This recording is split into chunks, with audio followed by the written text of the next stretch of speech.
Hello friends, வணக்கம். Welcome to just chillies. இன்றைக்கி நம்ம சேனலில் பார்க்க போகிறது ஒரு சூப்பரான பம்கின் குக்கீஸ். இந்த குக்கீஸில் பம்கின் நிறைய சாக்கோ சிப்ஸும் போட்டு பண்ண போகிறோம். மைதாக்கு பதிலாக கோதுமை மாவு சேர்த்து நல்ல ஒரு ஹெல்த்தியாக பண்ண போகிறோம். குட்டீஸ்லாம் ரொம்பவே விரும்பி சாப்பிடுவாங்க. வாங்க இப்போ எப்படி செய்கிறதுன்னு பார்க்கலாம். வீடியோக்குள்ளே போகிறதுக்கு முன்னாடி நம்ம சேனலை இது வரைக்கும் சப்ஸ்கிரைப் பண்ணலன்னா ஜஸ்ட் சில்லிஸ் யூடியூப் சேனலை சப்ஸ்கிரைப் பண்ணி சப்போர்ட் பண்ணுங்கள். இப்போ இந்த குக்கீஸ் பண்ணுறதுக்கு பூசணிக்காவை வேக வச்சுக்கலாம். பூசணிக்காய் ஒரு சின்ன துண்டு எடுத்துருக்கிறேன். இது கிட்டத்தட்ட ஒரு 230 கிராம் இருந்துச்சு. இது தோலெல்லாம் சீவிட்டு நல்லா கழுவிட்டு சின்ன சின்ன பீசஸாக கட் பண்ணி இது வேக வச்சுக்கலாம். இட்லி பாத்திரத்தில் தண்ணி ஊற்றி தண்ணியை நல்லா கொதிக்க வச்சுக்கோங்க. தண்ணி நல்லா கொதி வந்ததுக்கப்புறமா இட்லி தட்டை உள்ளே வச்சு இதை ஒரு 12லேருந்து 15 நிமிஷம் வரைக்கும் நல்லா வேக வச்சுக்கோங்க. இப்போ பாருங்கள், பூசணிக்காய் நல்லா வெந்திருக்கு. இந்த மாதிரி ஒரு ஃபோர்க்கை வச்சு குத்தி பார்த்திங்கனாலே உங்களுக்கு தெரியும். இப்போ நல்லா வெந்ததுக்கப்புறமா இது வேற ஒரு பவுலுக்கு மாற்றிட்டு இதை நல்லா ஆற வச்சுருங்க. ஆறுனதுக்கப்புறமா இது ஒரு மிக்சி ஜாரில் சேர்த்து இதை நல்லா அரைச்சிக்கலாம். பூசணிக்காவை நல்லா ஃபைன் பேஸ்ட்டாக அரைச்சி எடுத்துக்கோங்க. இந்த அளவுக்கு நல்லா அரைச்சிக்கோங்க. இது இருக்கட்டும். அடுத்ததாக ட்ரை இன்க்ரீடியன்ட்ஸ் எல்லாம் ரெடி பண்ணிடலாம். கோதுமை மாவு 2 கப்பு. நீங்கள் கோதுமை மாவுக்கு பதிலாக மைதா மாவு கூட யூஸ் பண்ணிக்கலாம். அடுத்ததாக baking powder 1 teaspoon, baking soda 1/2 teaspoon, உப்பு 1/2 டீஸ்பூன், பட்டைத்தூள் 1/2 டீஸ்பூன், நட்மக் பவுடர் 1/4 டீஸ்பூன். இதில் சின்னமன் பவுடர், நட்மக் பவுடர்லாம் சேர்க்கும் போது குக்கீஸ்க்கு ஒரு நல்ல ஃப்ளேவர் கொடுக்கும். இது இல்லைன்னா வாசனைக்காக ஏலக்காய் தூள் சேர்த்துக்கோங்க. சேர்த்துட்டு இதை நல்லா ஜலிச்சு எடுத்துடலாம்.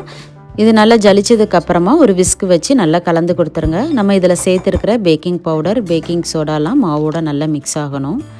அடுத்ததாக ஒரு நல்ல ட்ரையான மிக்சிங் பவுல் எடுத்துக்கோங்க. இதில் பட்டர் 1/2 கப்பு. இது நல்ல ரூம் டெம்பரேச்சரில் இருக்கணும். இந்த அளவுக்கு நல்லா சாஃப்டாக இருக்கிற மாதிரி பார்த்துக்கோங்க.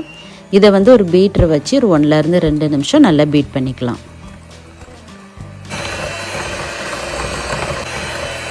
பட்டரை நல்லா பீட் பண்ணதுக்கப்புறமா இது கூட brown sugar 1/2 cup, white sugar 1/2 cup இது சேர்த்துட்டு இதை நல்லா பீட் பண்ணிக்கலாம். சுகர் பட்டரோட நல்லா மிக்ஸ் ஆகணும். அந்த அளவுக்கு நல்லா பீட் பண்ணிக்கோங்க.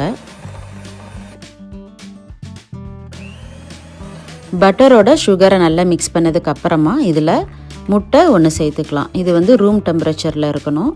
அடுத்ததாக வெனிலா எசன்ஸ் 1 டீஸ்பூன் சேர்த்துட்டு இதை நல்லா பீட் பண்ணிக்கலாம். அடுத்ததாக இது கூட நம்ம ஏற்கனவே அரைச்சி வச்சுருக்கிற பூசணிக்காவை சேர்த்துக்கலாம். இது கிட்டத்தட்ட 1/2 கப்பு. இதை சேர்த்துட்டு இதையும் நல்லா மிக்ஸ் பண்ணி கொடுத்துடலாம். பூசணிக்காய் சேர்த்து மிக்ஸ் பண்ணதுக்கப்புறமா இது பார்த்திங்கன்னா உங்களுக்கு கொஞ்சம் தெரிஞ்ச மாதிரி இருக்கும். ஆனால் பயப்பட வேண்டாம். மாவெல்லாம் சேர்த்து நம்ம மிக்ஸ் பண்ணும் போது உங்களுக்கு கரெக்டாக வந்துடும். இப்போ இது கூட ஏற்கனவே ரெடி பண்ணி வச்சுருக்கிற ட்ரை இன்க்ரீடியன்ட்ஸை கொஞ்சம் கொஞ்சமாக சேர்த்து நல்லா மிக்ஸ் பண்ணிக்கலாம்.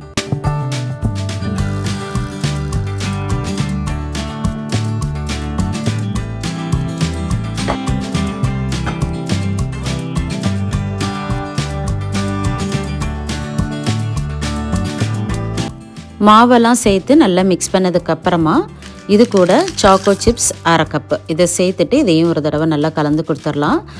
சாக்கோ சிப்ஸ் ஆப்ஷனல் தான். சேர்த்திங்கன்னா ரொம்ப நல்லாயிருக்கும். கிட்ஸ் எல்லாம் ரொம்பவே விரும்பி சாப்பிடுவாங்க. இதையும் ஒரு தடவை நல்லா மிக்ஸ் பண்ணி கொடுத்ததுக்கப்புறமா இதை கொஞ்சம் கொஞ்சமாக எடுத்து நம்ம பேக்கிங் ட்ரேயில் வச்சிடலாம். பேக்கிங் ட்ரேயில் பட்டர் ஷீட் போட்டுட்டு இதில் குக்கீஸ் மாவை கொஞ்சம் கொஞ்சமாக எடுத்து வச்சிடலாம். இதே மாதிரி ஒரு ஐஸ்கிரீம் ஸ்கூப் வச்சோ அப்படி இல்லைன்னா ஒரு ஸ்பூன் வச்சோ எடுத்து வச்சுக்கோங்க. வைக்கும் போது கொஞ்சமாக இடைவெளி விட்டு வைங்க. அப்போ தான் பேக் ஆகும்போது ஒன்றோட ஒன்று ஒட்டாமல் நம்மளுக்கு நல்லா சூப்பராக குக்கீஸ் கிடைக்கும். அவனை 350 டிகிரி ஃபாரன்ஹீட்டுக்கு ப்ரீஹீட் பண்ணிக்கோங்க. ப்ரீஹீட் பண்ண அவனில் கிட்டத்தட்ட 15 நிமிஷத்துலேருந்து 18 நிமிஷம் வரைக்கும் பேக் பண்ணி எடுத்துக்கோங்க. ஒரு 13 நிமிஷம் கழித்து செக் பண்ணி பாருங்கள். நம்ம வைக்கிற சைஸை பொறுத்தும் கூட குறைய ஆகலாம். நான் கொஞ்சம் பெரிய சைஸாக வச்சுருந்ததுனால எனக்கு கிட்டத்தட்ட ஒரு 17 நிமிஷம் ஆயிடுச்சு. பாருங்கள், பம்கின் குக்கீஸ் எவ்வளோ சூப்பராக ரெடி ஆயிடுச்சுன்னு. இது நல்லா ஆறுனதுக்கப்புறமா பட்டர் ஷீட்டில் இருந்து வெளியில் எடுங்க. பம்கின் குக்கீஸ் கோதுமை மாவு வச்சு நிறைய சாக்கோ சிப்ஸ்லாம் போட்டு ரெடி பண்ணியிருக்கிறோம். நல்ல ஹெல்த்தியான குக்கீஸ். குட்டீஸ்லாம் ரொம்பவே விரும்பி சாப்பிடுவாங்க. செஞ்ச உடனே காலியாயிரும். அந்த அளவுக்கு நல்ல சாஃப்டாகவும் டேஸ்ட்டாகவும் இருக்கும். நீங்களும் இந்த மாதிரி ட்ரை பண்ணி பாருங்கள். ட்ரை பண்ணி பார்த்துட்டு எப்படி இருக்குன்னு மறக்காமல் கமெண்ட்டில் சொல்லுங்கள். வீடியோ பிடிச்சிருந்தா லைக் பண்ணுங்கள். உங்கள் ஃப்ரெண்ட்ஸ் அண்ட் ஃபேமிலிக்கு ஷேர் பண்ணுங்கள். ஜஸ்ட் சில்லிஸ் யூடியூப் சேனலை மறக்காமல் சப்ஸ்கிரைப் பண்ணி சப்போர்ட் பண்ணுங்கள். பக்கத்தில் இருக்கிற பெல் ஐக்கானை ப்ரெஸ் பண்ணுங்கள். ஆல்ங்கிற ஆப்ஷனை கிளிக் பண்ணிங்கன்னா நான் போடுற வீடியோ உடனே நோட்டிஃபிகேஷனாக உங்களுக்கு வந்துடும். தேங்க்ஸ் ஃபார் வாட்சிங்.